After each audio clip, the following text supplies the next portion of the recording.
नमस्कार, मी राहुल महाजन। आजच्या व्हिडिओमध्ये आपलं स्वागत आहे। आज पाचोरा पोलीस स्टेशन येथे पोलीस सप्ताहाच्या निमित्ताने या ठिकाणी रक्तदान शिबिराचं आयोजन केलं होतं। विविध कार्यक्रम पोलिसांच्या माध्यमातून या 7 दिवसाच्या आतमध्ये राबवण्यात येतात।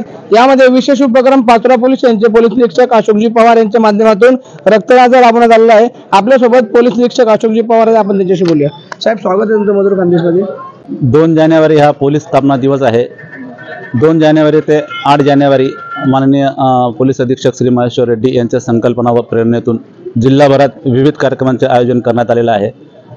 त्या कार्यक्रमाच्या अंतर्गत शालेय विद्यार्थ्यांना पोलीस खात्याची माहिती देणे, पोलीस खातं कसं चालतं, त्यांचं कामकाज कसं चालतं, वाहतूक नियंत्रणासाठी कसे चालतात आणि पोलीस खात्यातले जे दैनंदिन व्यवहार आहेत त्यांना माहिती देणे, रांगोळी स्पर्धा आयोजित करणे, विविध शाळेत विविध शालेय रॅली आयोजित करणे, असे कार्यक्रम आयोजित करण्यात येतात। त्याच दृष्टिकोन डोळ्यासमोर ठेवून आपण आज पाचोरा पोलीस स्टेशनतर्फे पाचोरा पोलीस स्टेशन आणि रोटरी क्लब यांच्या संयुक्त विद्यमाने आज आपण रक्तदान शिबिराचं आयोजन केलेलं आहे। मी सर्वप्रथम रोटरी क्लबचे जेवढे वैद्यकीय अधिकारी आहेत त्यांचं मनापासून आभार व्यक्त करेल की त्यांनी भरभरून आम्हाला प्रतिसाद दिला। आज जवळपास सकाळपासूनच पाचोरा पोलीस ठाण्यात वैद्यकीय अधिकारी असो, होमगार्ड असो, आमचे पोलीस खात्यातले कर्मचारी असो, पोलीस पाटलांचा समूह असो व पाचोरा शहरातील नागरिक यांनी भरभरून रक्तदानात प्रतिसाद दिलेला आहे। त्यांचे मी मनापूर्वक आभार मानतो। किती बॅग आपण अपेक्षित केल्या होत्या? 100 माझा 100चं टार्गेट आहे।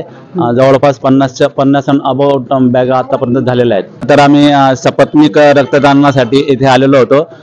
दुर्दैवाने आमच्या सौंचं रक्त थोडं कमी निघाल्यामुळे त्यांना काही देता आलेलं नाही आहे, परंतु मी रक्तदान या ठिकाणी केलेलं आहे। आम्ही पुढच्या वर्षी सपत्नीक परत रक्तदान करण्याची आमची इच्छा आहे।